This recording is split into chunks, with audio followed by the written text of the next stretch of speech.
like life goes on, you know. Harry, you don't mind if while you're talking, I record us on the way down this thing? Okay, cool, cool. And you can keep sharing your conversation, so this way I'm still listening. I'm a little bit bummed out. Like there's an old Confucian temple I really wanted to go to. Obviously there was the old church, the Peace Museum.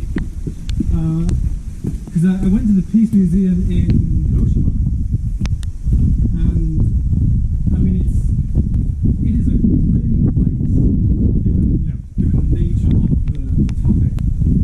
But it's so cool. Konnichiwa. But it was such an interesting place, so naturally I really wanted to come to the Nagasaki Peace Museum. What do you find in there?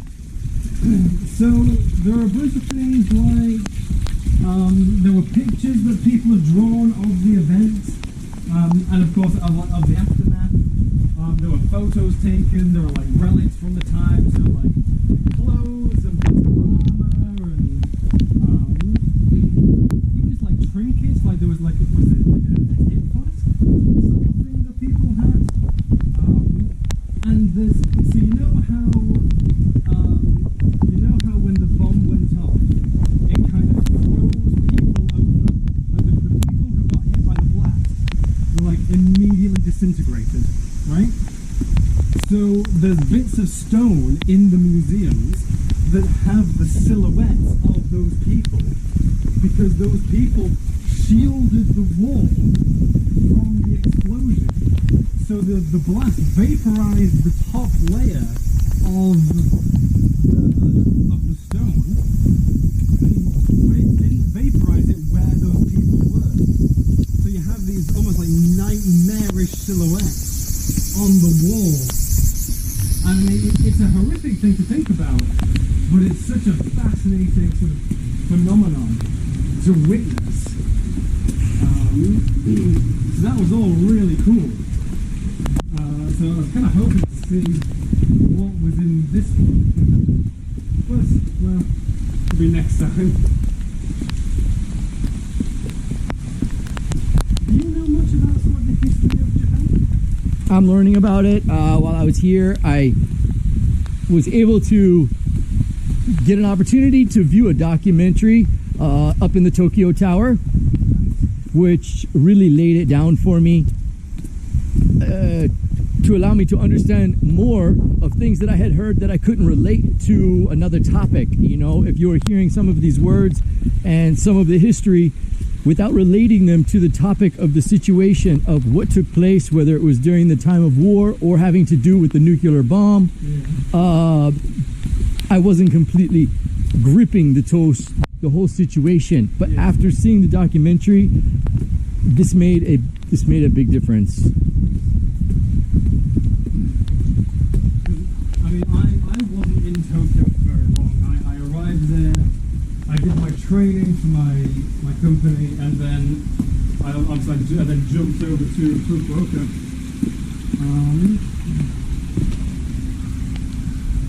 I think the only thing I actually saw was the Imperial Palace.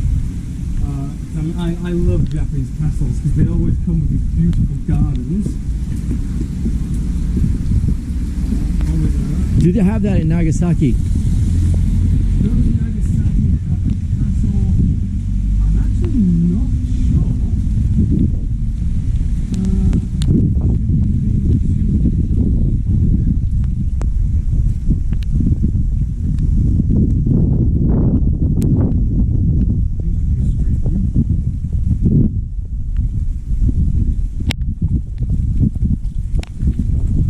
You know, my interest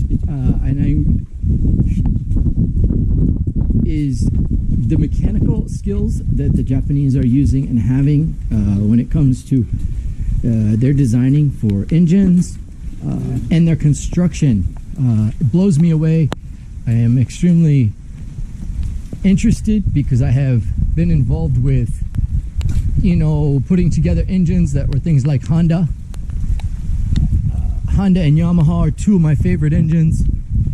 I wanted to kind of get a grip on like the designs and the things that they were having, because I find them to be so unique over there in the States compared to what we are creating as Americans, compared to what they are creating. Their technology, when it is mechanical, seems to be more advanced, and it just, for me, it comes with a much smoother style.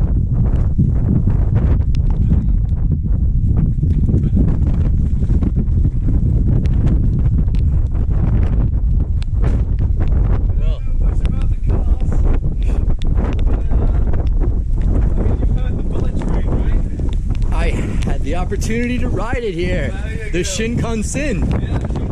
Yes, for the first time ever. It was very exciting. I think if I couldn't have done anything more traditional than to come to Japan and ride the Shinkansen for traditional future. Well, yeah. It's not really historical. but it is sort of like an original Japanese creation, and it really is like. I mean, some people prefer to fly to places, but the bullet train is like a kind of a marvel of transportation, I believe. Have you rode the Shinkansen? Yes. What'd you think? It was pretty good. It's surprisingly smooth for how fast it's going. I always imagine, I always kind of equate speed with a little bit of kind of like turbulence, basically. I mean, not literal turbulence, it's on the ground. But I never expected it to be a smooth ride. But no, it really was. Like, people put their drinks out and like with open tops, and then the thing spills out and ruins everything. Excellent. That's exactly what I needed. That umbrella's giving you a whooping. I'm having a time. Yes.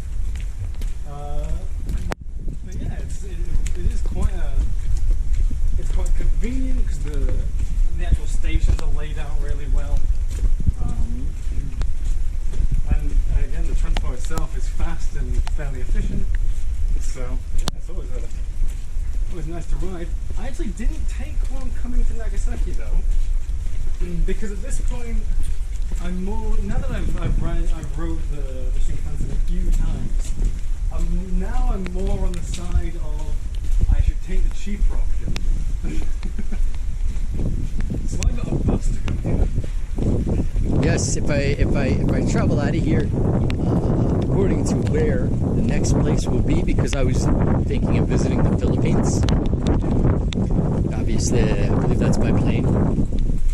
I don't think I have the train opportunity. And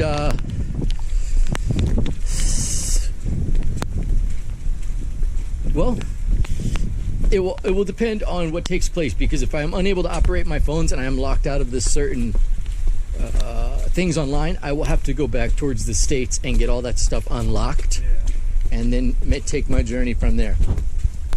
Well, actually, that was something I was thinking earlier. If we could get ourselves to a cafe and get my phone charged, can you just email your university from your email? So you have to use that specific system. So here it is. I'm able to email my professors, but I'm locked out of the administration, which is the organization, until IT opens it. And without them verifying identity, they have yet to open it, and this semester has just come to an end.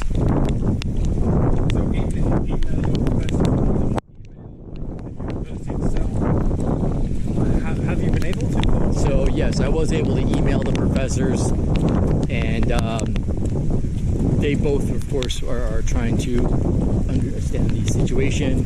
It sounds like I'm not the only one that's had this happen before. I heard a professor as well also has had this happen. So in that case, RIT usually takes 4 to 5 days to respond to any type of issue, but that just happens to be too long when it's through summer and everything is on crunch. I mean, we are in courses that are 5 weeks. You lose a week, you lose 2 days, you're out the class. So my professors were understanding and were probably seeming like they were going to allow me to catch up, but not not if there's no communication. I can't even turn in an assignment. I can't even see an assignment as of now because it's locked. I've locked. I can communicate with the professors through email, but when I try to step through our organization, which would be going directly into anything online, I'm locked out all, which means I can't use my EDU, and professors and students should not be communicating outside of the organization. So my Gmail is actually not an authorized email to even be communicating with a professor because of personal relationships and things of that nature. Yeah. I mean, I get the personal relationships thing, but I feel like it's more of a case of, I mean, first of all, they know the situation, right? And second, that kind of thing is a much bigger problem when you're in, like, I was about to say primary and secondary school, elementary school, not like up until high school, right? Where the students are minors. But when we're all fully grown adults, like, we can handle our own relationships. You would think so, but they... Not to say that we should condone such things, but, you know, 'cause there is always elements of, oh, this person is teaching me, therefore I have a greater affection towards them because they are giving me something beneficial. That is sort of a psychological phenomenon that happens. Not for everybody, but some people do. So like, abusing that is unacceptable.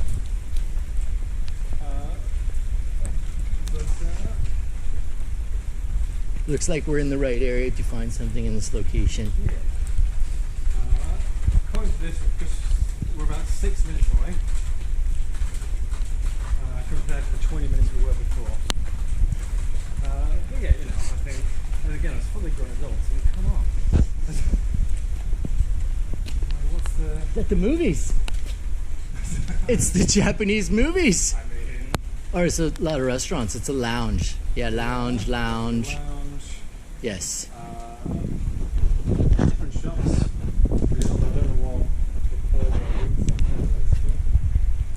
Yeah, I saw one movie theater when I got here at the train station. It looks like it's right next to the train station. I figured it would be interesting to see a Japanese movie. Switching up.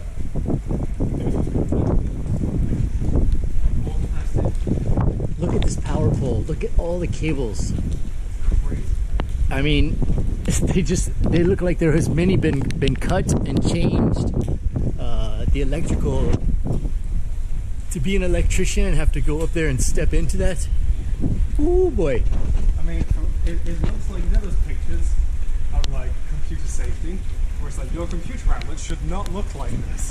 This is a fire hazard. Japan is like, fire hazard, please. With the place so compact, you could only imagine how many wires it takes, how many power cables it takes to operate a place like this.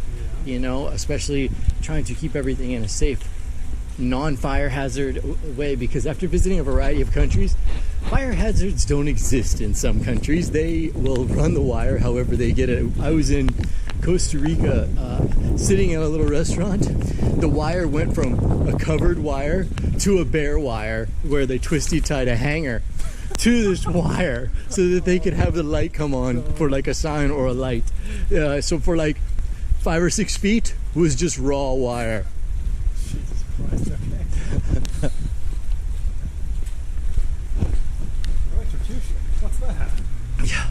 And, oh, not to mention, it was raining while we were there, so the drips of water were coming off of the bare cable. Well,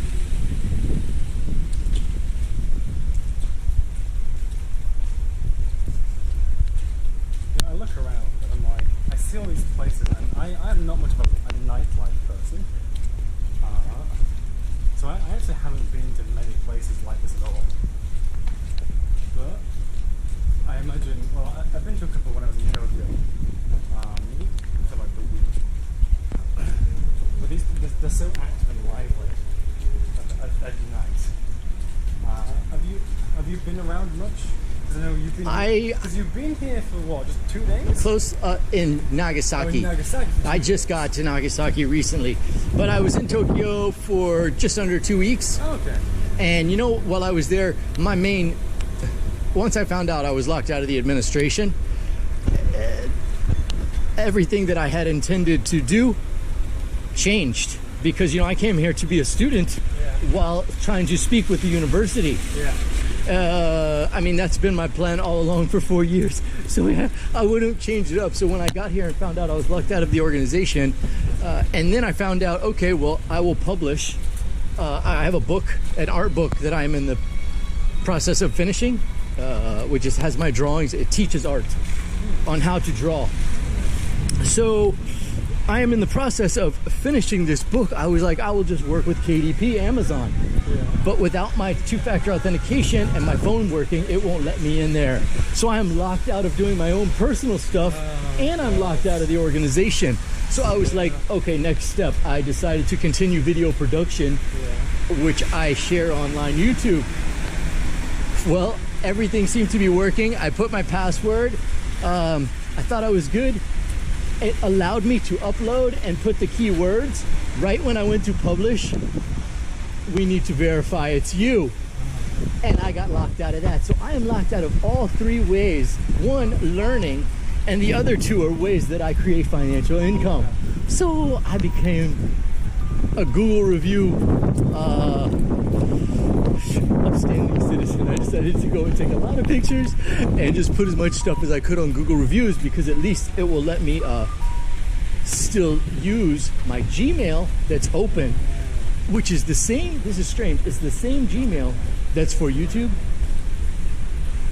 but I can't use YouTube, but I can use my Gmail. How does that make any sense, right? I am able to get in and out of emails, but if I sign out and go to sign back in, I'm locked out. So I didn't sign out. I left it on. If anything happens to the computer, I can't use another computer to do it. What a funny situation.